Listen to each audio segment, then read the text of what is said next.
two identical metallic spheres having unequal opposite charges are placed 0.9 meters apart. Okay, let me have this.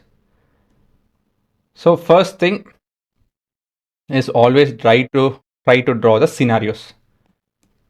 Whenever you get an opportunity to draw anything, it can be a concept, it can be a numerical, you should be doing it. Now, so this is case one. So we have two identical metallic spheres. The word identical is very important over here. Why? This is something that we'll see in the future. So they have charges which are unequal. So they're not the same. And they're opposite charge, so they will be pulling each other. Now, after bringing them in contact, so that's case 2. Let me do it over here.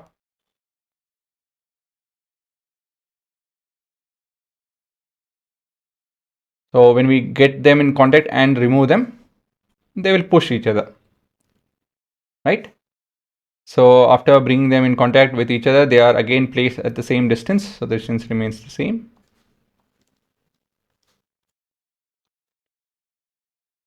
Now the force of repulsion will be 0.025 Newton, right? But how much charge will be on first and the second sphere? Well, on bringing the spheres in contact, the net charge will be Q1 minus Q2. Is it not? Why? They're opposite charges, so they will cancel some of it out. Since they're unequal, it has to be Q1 minus Q2. We are assuming actually Q1 is greater than Q2. Okay, guys. So this is the scenario.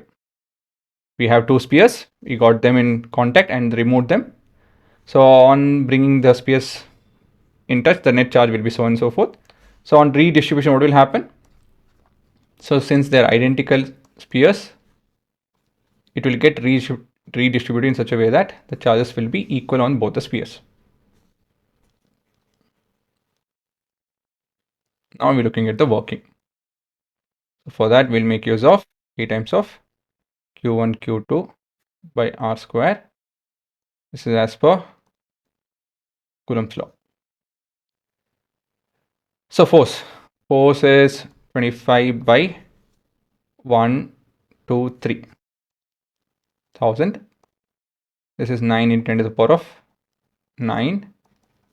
And this will be x minus x1 minus x2 by 2.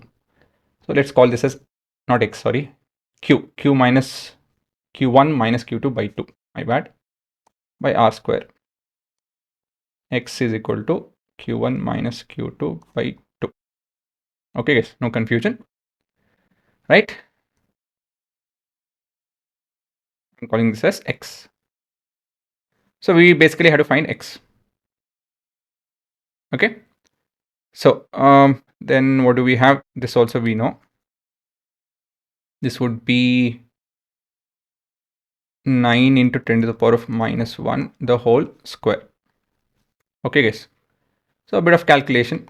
So x square is equal to, if I transpose or 9 by 9 square will be 9. So this would be 25. This is 5 square into 9 by 10 to the power of 1, 2, 3 into 10 to the power of minus 9. Again, bit of maths. So we'll end up with this set of answers. Okay, so basically we have to take square root, right? That's what I'm rearranging everything for. Hopefully I didn't make any silly mistake. So this will be 1, 2, 3. That's right. This is 5 square. This is 9 and 9 will get cancelled. This is minus 2. Do I have that? I don't have that. So this will be 10 to the power of minus 2. Okay, now things look okay. So x square is equal to, this would be 5 square into 3 square. Let's keep that to be that itself.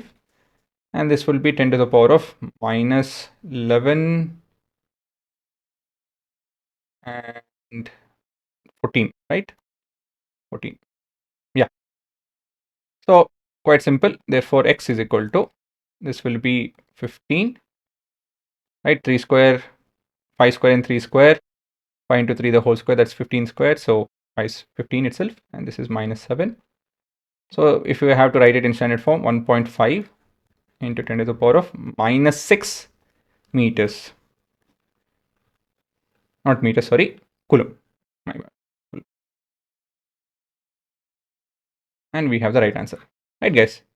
So the funda over here is that the charges are not the same and they're opposite in nature. So when we touch it and remove it, the charges will get redistributed evenly because they are two identical spheres. That's the funda. That's the whole point over here. Right? And then it's just a matter of calculation. That's it. Okay. And the calculation also, you guys have to, don't sit and multiply. Use square and cube and all of that so that you don't have to do any. I didn't do any calculation, to be honest. It's just a matter of redistribution. Right? Okay. Pause and have a look.